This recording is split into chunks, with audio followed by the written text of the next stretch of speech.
گزشتہ سبق میں نے آپ کو بتلایا تھا لفظ استعارہ کے بارے میں کہ لفظ استعارہ استعمال ہوتا ہے اصول فقہ کے اندر بھی اور علم بلاغت وغیرہ میں بھی۔ اصول فقہ والوں کے نزدیک استعارہ کی تعریف اور ہے، ان کے نزدیک استعارہ اور مجاز مترادف ہیں۔ مجاز کس کو کہتے ہیں؟ لفظ کو استعمال کرنا معنی غیر موضوع لہو میں، اور یہی استعارہ ہے۔ لفظ کو معنی غیر موضوع لہو میں استعمال کرنا کیا ہے؟ جبکہ علم بلاغت والوں کے نزدیک استعارہ مجاز کے مترادف نہیں بلکہ مجاز کی قسم ہے۔ مجاز کو کس کو کہتے تھے؟ لفظ کو معنی غیر موضوع لہو میں استعمال کرنا۔ پھر یہ جو معنی موضوع لہو ہے اور غیر موضوع لہو، ایک وہ معنی جس کے لیے اس کو وضع کیا تھا اور استعمال کس میں کر رہے ہیں؟ غیر، ان دونوں میں کوئی اتصال ہوگا، کوئی مناسبت ہوگی، بغیر وجہ کے نہیں استعمال ہوتا، دونوں میں کیا ہوتی ہے؟ ہمیشہ کوئی مناسبت ہوتی ہے۔ تو یہ مناسبت اگر تشبیہ کی ہو، علاقہ دونوں میں تشبیہ کا ہو، نسبت دونوں میں تشبیہ والی ہو تو پھر یہ کہلاتا ہے استعارہ، اور اگر تشبیہ نہ ہو تو پھر یہ کیا کہلاتا ہے؟ مجاز مرسل کہلاتا ہے۔ سمجھ میں آیا بھائی؟ مثلا میں کہتا ہوں لفظ اسد بولتا ہوں اور اس سے مراد کیا لیتا ہوں؟ بہادر آدمی۔ اب لفظ اسد تو وضع ہے حیوان مفترس، ایک چیرنے پھاڑنے والے حیوان کے لیے، شیر جسے آپ کہتے ہیں، اور تو یہ اس کا معنی موضوع لہو ہے، لیکن میں اس کو کس کے لیے استعمال کرتا ہوں؟ معنی غیر موضوع لہو شجاع کے لیے۔ تو یہ کیا ہے؟ درمیان میں علاقہ کون سا ہے؟ تشبیہ والا علاقہ ہے دونوں میں۔ سمجھ میں آیا؟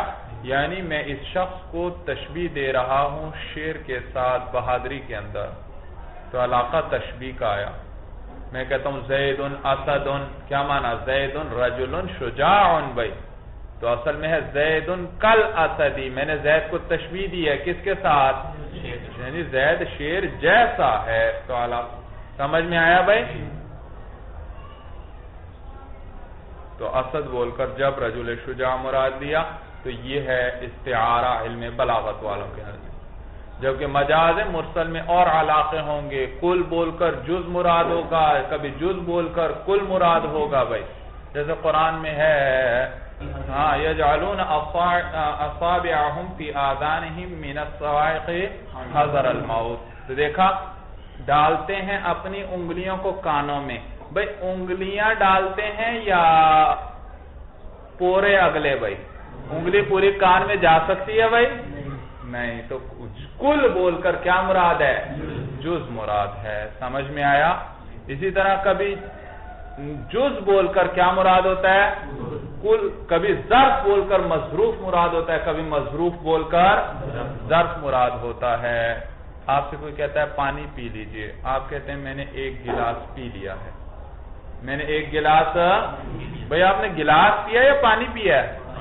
لیکن آپ کہہ تو رہے ہیں میں نے گلاس پی لیا ہے، جی پیا تو پانی ہے لیکن وہ گلاس اس کے لیے کیا ہے؟ ظرف ہے، تو ظرف بول کر کیا مراد ہے؟ مظروف۔ یہ آپ بھی عام استعمال کرتے ہیں بھائی، سمجھ میں آیا؟ اس کو کہتے ہیں مجاز مرسل بھائی۔ یہ تقریباً 25 علاقے علماء نے شمار کیے ہیں جو آئندہ آپ پڑھیں گے اگلے سال کتابوں میں بھائی۔ تو یہ مجاز مرسل ہے۔ پھر آپ کو بتلایا تھا کہ ایک ہے سبب، ایک ہے مسبب، ایک ہے علت، ایک ہے معلول۔ میں نے بتلایا تھا علت وہ ہے جو مفضی الی الشیء ہو بغیر واسطے کے، جب بھی علت پائی جائے گی کیا پایا جائے گا؟ معلول پایا جائے گا۔ جب بھی معلول پایا، جیسے سورج کا نکلنا علت ہے دن کے لیے، جب بھی سورج نکلے گا دن ہوگا۔ اور ایک ہے سبب، سبب وہ ہے جو مفضی الی الشیء ہو واسطے کے ساتھ، یعنی درمیان میں واسطے آئیں گے، اور اس کے لیے میں نے بہترین مثال ایک شعر ذکر کیا تھا، مغز کو باغ میں جانے نہ دینا کہ ناحق خون پروانے کا ہوگا۔ اب دیکھیے شہد کی مکھی کا باغ میں جانا یہ سبب ہے پروانے کی موت کا، علت نہیں کہ جب بھی شہد کی مکھی جائے گی کیا پروانے کی موت سبب ہے۔ درمیان میں کئی واسطے ہیں بھائی، سمجھ میں آیا بھائی؟ کئی واسطے ہیں۔ شہد کی مکھی باغ میں جائے گی، چھتا بنائے گی، پھولوں کا رس چوسے گی، اور پھر اس چھتے کے اندر کیا کرے گی؟ شہد بنائے گی، اور پھر انسان آئے گا، دیکھو کتنے واسطے بن رہے ہیں، پھر انسان آئے گا، پھر انسان شہد اس میں سے نکالے گا، پھر کیا کرے گا؟ چھتا خالی بچ جائے گا، اس کے کیا کرے گا؟ موم بنائے گا، پھر اس سے موم بتی بنائے گا، پھر اس کو جلائے گا، پھر پروانے آ کر اس پر مریں گے۔ سمجھ میں آیا؟ تو کتنے ہی واسطے آ گئے بھائی۔ اب ایک ہے علت جب بھی پائی جائے گی معلول پایا جائے گا، لیکن سبب جب بھی پایا جائے مسبب کا پایا جانا ضروری نہیں، کبھی ہوگا اور کبھی نہیں ہوگا۔ تو یہاں مولانا اتصال ہے، علت اور معلول میں مناسبت ہے۔ انہوں نے کیا کہا مولانا؟ جب بھی لفظ کو معنی غیر موضوع لہو میں استعمال کریں، درمیان میں کیا چاہیے؟ علاقہ چاہیے، اتصال چاہیے، نسبت چاہیے مولانا۔ یہ جو شریعت احکام شریعت میں دو طریقے سے استعارہ ہوگا، کبھی مولانا کس سے؟ علت اور معلول کے درمیان اتصال ہے، اس وجہ سے استعارہ کیا جائے گا، اور کبھی سبب اور مسبب کے درمیان بھی اتصال ہے، اس کی وجہ سے کیا کیا جائے گا؟ استعارہ کیا جائے گا۔ سمجھ میں آیا؟ جیسے اسد میں اور زید کے اندر کیا تھا؟ اتصال تھا، کس چیز کے اندر؟ شجاعت میں۔ کس چیز میں؟ تو یہاں پر بھی علت معلول کے اندر میں بھی ان کے درمیان بھی اتصال، سبب مسبب میں بھی، تو احکام شریعت میں ان دو کے اندر استعارہ آئے گا بھائی، استعارہ آئے گا۔ تو یہاں پر یاد رکھنا، علت بول کر معلول دونوں، علت کے معلول میں دونوں طرف سے استعارہ جائز ہے۔ علت بول کر معلول بھی مراد ہو سکتا ہے اور معلول بول کر علت بھی مراد ہو سکتی ہے، لیکن سبب اور مسبب میں سبب بول کر مسبب تو مراد ہو سکتا ہے، لیکن مسبب بول کر سبب مراد نہیں ہو سکتا۔ تو وہاں سبب مسبب میں استعارہ ایک جانب سے ہے، جبکہ علت معلول میں استعارہ دونوں جانب سے ہے، دونوں جانب سے ہے۔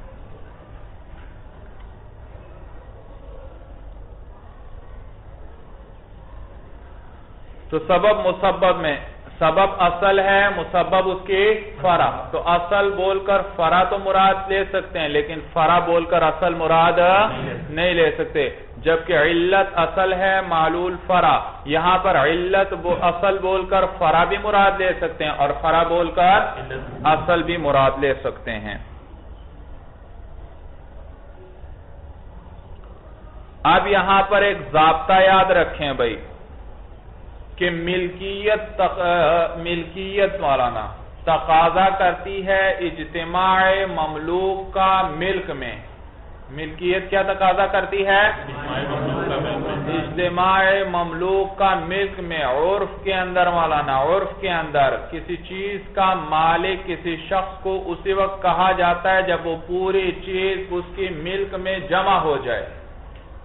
عرف میں کسی چیز کا مالک کسی شخص کو اسی وقت کہا جاتا ہے جب وہ پوری چیز اس کی ملک میں جمع ہو جائے۔ ایک شخص کہتا ہے میں غلام کا مالک ہوں، کیا معنی؟ پورا غلام اس کی ملکیت میں جمع ہے، پورا غلام اس کی ملکیت میں۔ اگر آدھے غلام کا مالک ہے تو پھر وہ اس کا یہ کہنا صحیح نہیں کہ میں غلام کا، کیونکہ پورا غلام اس کی ملکیت میں جمع نہیں ہے۔ تو ملکیت تقاضا کرتی ہے اجتماع مملوک کا، کس میں؟ ملک میں۔ جبکہ ایک ہے شراء، خریدنا، شراء تقاضا نہیں کرتی اجتماع مشترا کا ملک میں۔ جو چیز خریدی گئی ہے بھائی وہ کیا ہے؟ آپ خریدنے والے آپ کیا کہلائیں گے؟ مشتری۔ جس چیز کو خریدا ہے وہ کیا ہے؟ مشترا۔ تو شراء تقاضا نہیں کرتا اجتماع مشترا کا ملک میں۔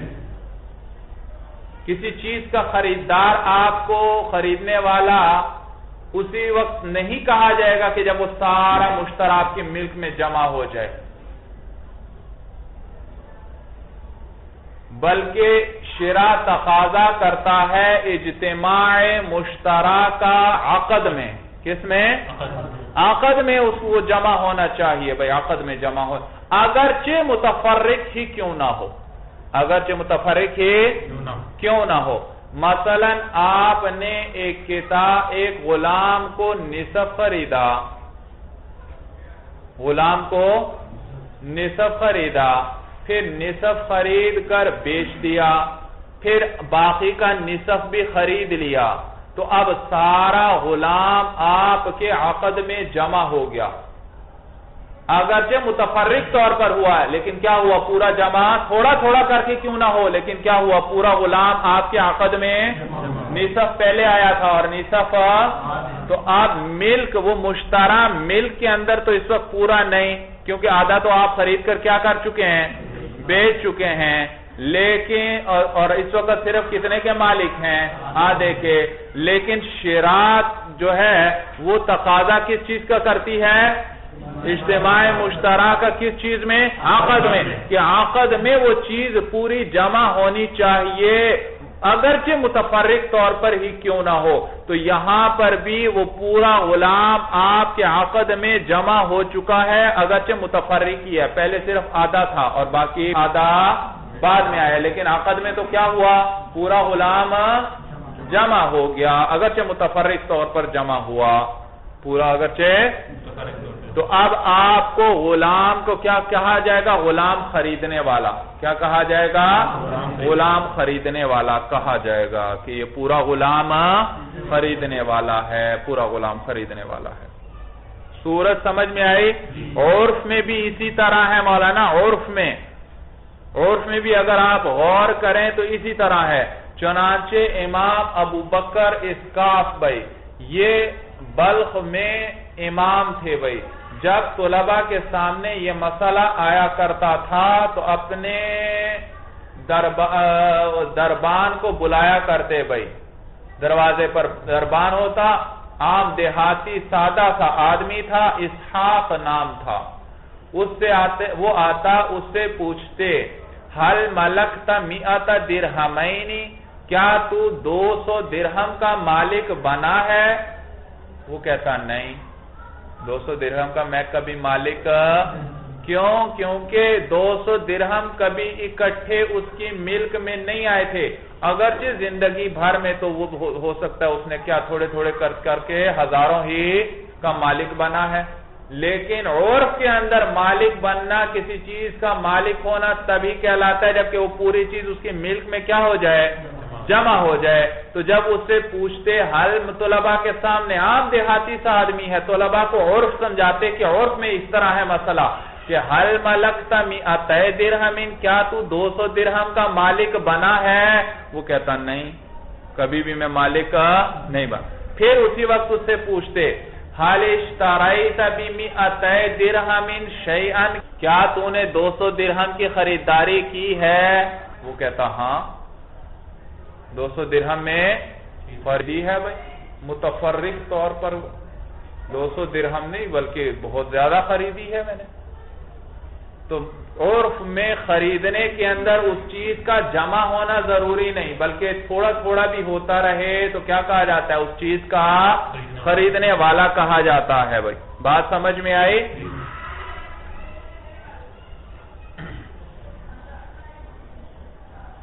صورت سمجھ میں آ گئی؟ تو اس مسئلے کو، تو یہ امام ابو بکر اسکاف جو بلخ کے علاقے میں تھے، اور ان کے بواب کا کیا نام تھا دربان کا؟ اسحاق۔ تو یہ مسئلہ اسکافیہ یا مسئلہ اسحاقیہ کے نام سے مشہور ہے، مسئلہ اسکافیہ یا مسئلہ اسحاقیہ کے نام سے مشہور ہے بھائی۔ سمجھ میں آیا؟ تو امام صاحب پہلے اس سے کیا پوچھتے، کیا تو 200 درہم کا مالک بنا ہے؟ وہ کہتا نہیں، کیونکہ عرف میں 200 درہم کا مالک کسے کہیں گے جبکہ 200 درہم اکٹھے اس کی ملک میں، اور اگر اس سے پوچھتے کیا تو نے 200 درہم کی خریداری کی ہے؟ اب بات سمجھ میں آئے گی آپ کو، کیا تو نے 200 درہم کی خریداری کی ہے؟ وہ کیا کہے گا؟ آپ سے میں پوچھتا ہوں، کیا آپ نے 20,000 کی خریداری کی ہے؟ آپ کہیں گے 20,000 سے تو کئی گنا ہم نے زیادہ آج تک خریداری کی ہوگی ساری ملا کر، تو آپ کیا کہیں گے؟ ہاں میں نے خریداری کی ہے۔ لیکن اگر میں آپ کو کہتا ہوں کیا 20,000 کے مالک بنے ہو، تو آپ کیا کہیں گے؟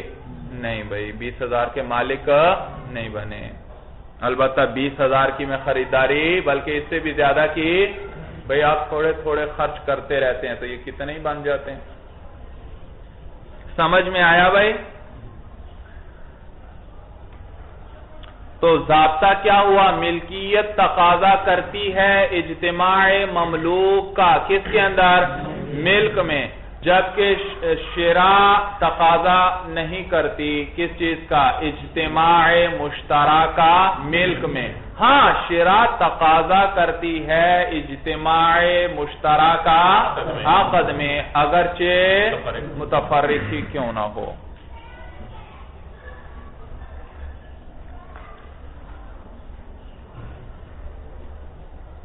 سمجھ میں آیا بھائی؟ تو کہتے ہیں مثال الاول، پہلے کی مثال جہاں اتصال پایا جا رہا ہے علت اور معلول میں، علت اور حکم میں۔ معلول یہاں کیا ہے؟ حکم ہے۔ اذا ایک شخص کہتا ہے ان ملکت عبدا فہو حر، اگر میں مالک بنا کسی غلام کا تو وہ آزاد ہے۔ فملک نصف العبد، تو وہ مالک بنا کس کا؟ آدھے غلام کا۔ فباعہ، اس نے اس کو بیچ دیا۔ ثم ملک نصف الآخر، پھر وہ مالک بنا نصف آخر کا، باقی آدھے کا۔ لم یعتق اذ لم یجتمع فی ملکہ، لم یعتق مولانا اس کو معروف کا صیغہ پڑھیں، آزاد ہونا، آزاد ہونا۔ لم یعتق، وہ غلام آزاد نہیں ہوگا۔ بھائی اس نے پہلے ایک شخص نے کیا کیا بھائی؟ ان ملکت عبدا فہو، اگر میں غلام کا مالک بنا تو آزاد ہے۔ اب اس نے کیا کیا؟ آدھا غلام خرید لیا اور آدھا خرید کر بیچ دیا، پھر باقی کا آدھا بھی خرید لیا۔ اب مولانا یہ باقی آدھا آزاد نہیں ہوگا، اس لیے کہ اس نے ملکتو کہا تھا، اور ملکیت تقاضا کرتی ہے کس چیز کا؟ اجتماع مملوک کا ملک میں، اور یہاں اجتماع مملوک ملک میں نہیں، پورا غلام اس وقت اس کے ملک میں نہیں، لہذا وہ باقی آدھا غلام آزاد نہیں ہوگا۔ اس نے تو ملکتو کہا تھا، جبکہ میں پورے غلام کا مالک ہوں تو وہ آزاد ہے، اور یہ پورے غلام کا مالک نہیں ہوں۔ لم یعتق، غلام آزاد نہیں ہوگا۔ اذ لم یجتمع فی ملکہ کل العبد، اس لیے کہ جمع نہیں ہوا اس کی ملکیت میں پورا کا پورا غلام۔ ولو قال، اور اگر اس نے یوں کہا ان اشتریت عبدا فہو حر، اگر میں نے غلام کو خریدا فہو حر، تو وہ کیا ہے؟ آزاد ہے۔ اب فاشترى نصف العبد، پس اس نے خرید دیا نصف غلام کو۔ فباعہ، اس کو بیچ دیا۔ ثم اشترى النصف الآخر، پھر نصف آخر باقی نصف کو بھی خرید دیا۔ عتق النصف الثانی، تو آدھا نصف کیا ہو جائے گا؟ آزاد ہو جائے گا، آزاد ہو جائے گا۔ سمجھ میں آیا بھائی؟ کیوں؟ کیونکہ اس نے شراء کا، ان اشتریت عبدا، اگر میں نے غلام خریدا۔ اب اس وقت آدھا اس نے پہلے خریدا اور بیچ دیا، اور باقی آدھا پھر خریدا، تو اب پورا غلام تو اس کی ملکیت میں جمع نہیں، لیکن کوئی بات نہیں، اس نے کیا ذکر کیا تھا؟ شراء، اور شراء تقاضا نہیں کرتی اجتماع مشترکہ، خریدی ہوئی چیز کا ملکیت میں پورا جمع ہونے کا تقاضا، اور یہاں بھی پورا غلام کوئی نہیں ہے، کوئی حرج نہیں۔ ہاں البتہ شراء تقاضا کس چیز کا کرتی ہے؟ اجتماع مشترکہ عقد میں، اگرچہ متفرق ہی، اور پورا غلام اس کے عقد میں کیا ہو چکا ہے؟ جمع ہو چکا ہے، اگرچہ متفرق طور پر ہی۔ تو جیسے ہی پورا ہوا عقد کے اندر غلام، تو وہ حصہ جس کا وہ مالک تھا وہ فوراً کیا ہو جائے گا؟ تو نصف ثانی آزاد ہو جائے گا، نصف ثانی کیا ہو جائے گا؟ آزاد ہو جائے گا۔ صورت سمجھ میں آ گئی بھائی؟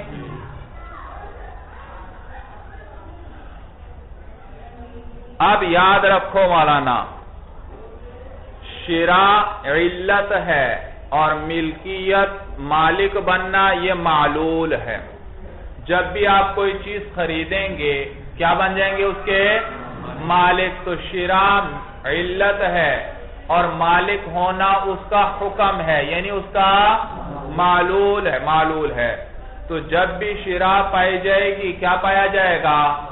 مالک ہونا بھی پایا جائے گا۔ تو یہ علت ہوئی اس کے لیے، درمیان میں کوئی واسطہ نہیں، لہذا چونکہ شراء علت ہے اور مالک ہونا ملک جو ہے معلول ہے، اور علت تو یہ علت معلول ہوئے، اور علت اور معلول میں استعارہ دونوں جانب سے صحیح ہے، لہذا اگر کوئی شخص ملک بول کر شراء مراد لے لے یا شراء بول کر ملک مراد لے لے تو دونوں صحیح ہیں، دونوں کیا ہیں؟ سے شراء بول کر ملک بھی مراد ہو سکتی ہے اور ملک بول کر، کیونکہ شراء کیا ہے؟ ملک کے لیے علت ہے، اور علت اور معلول کے اندر استعارہ دونوں جانب سے ہوتا ہے۔ سمجھ میں آیا بھائی؟ دیکھیے وَلَوْ عَنَا بِالْمِلْكِ الشِّرَاءَ، اگر اس شخص نے ارادہ کیا ملک کے ساتھ کس چیز کا؟ شراء کا، اور بِالشِّرَاءِ الْمِلْكَ، یا شراء کے ساتھ کس کا ارادہ کیا؟ ملک کا، صحت نیتہ، تو اس کی نیت کیا ہے؟ صحیح ہے، بطریق المجاز، کس طریقے پر؟ مجاز کے طریقے پر، لأن الشراء علت الملک، اس لیے کہ شراء ملک کی علت ہے، والملک حکمہ، اور ملک اس کا حکم ہے، یعنی اس کا معلول ہے، فعمت الاستعارۃ بین العلت والمعلول، بس عام ہوا استعارہ علت کے درمیان اور معلول کے درمیان، من الطرفین، دونوں جانب سے۔ لہذا ایک آدمی کہتا ہے ان ملکت عبدا فهو حر، کہتا ہے بھئی یہاں ملکت سے میں نے کس چیز کا ارادہ کیا تھا؟ اشتریت کا۔ یا ایک آدمی کہتا ہے ان اشتریت عبدا فهو حر، اور کیا کہتا ہے میں نے اشتریت سے کس چیز کا ارادہ کیا ہے؟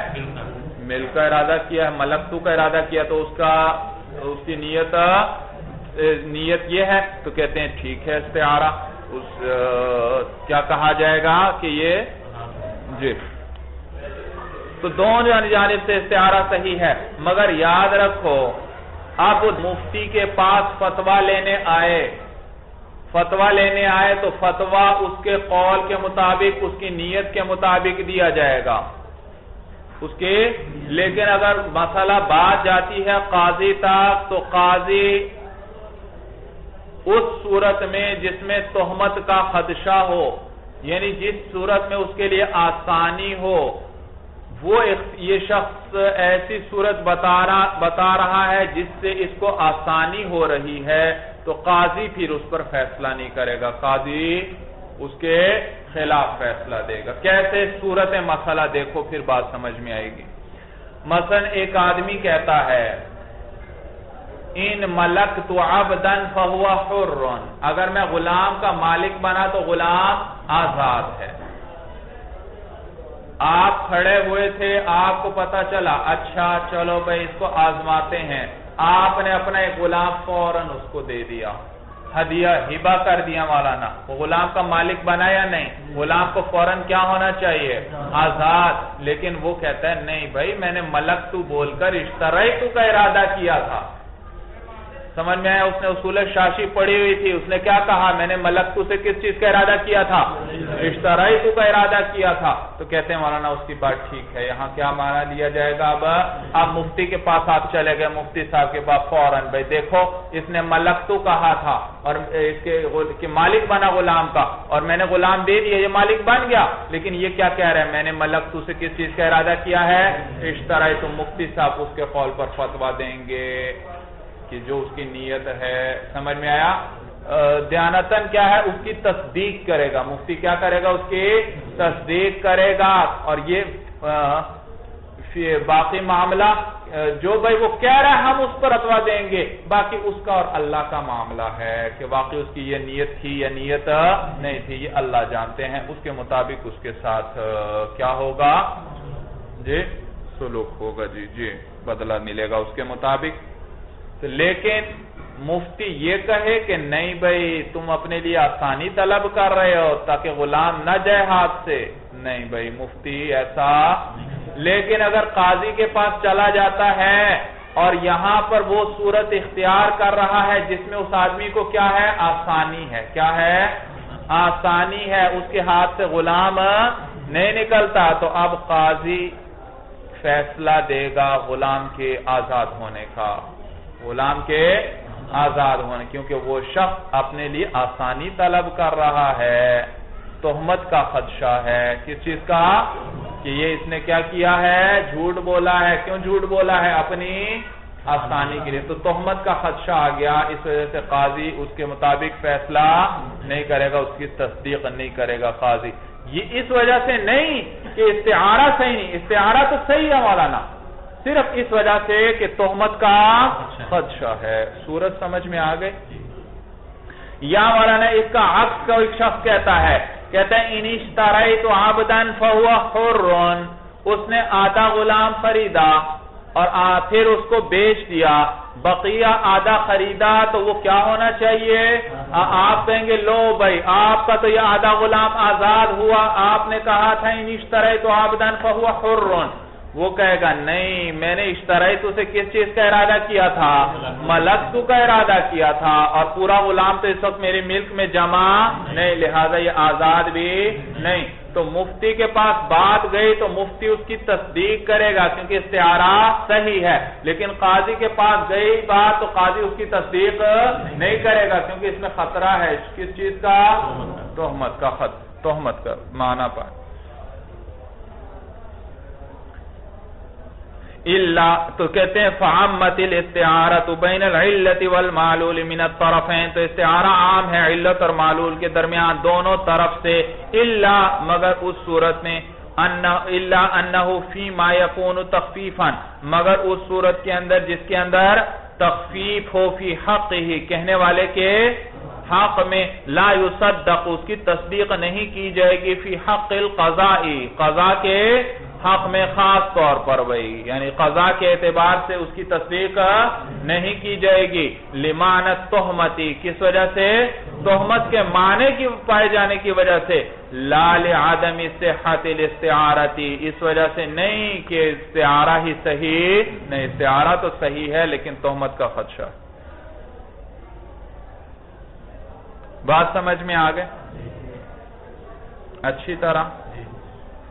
چلیے مولانا بس هذا هو المرام والله اعلم بحقیقته۔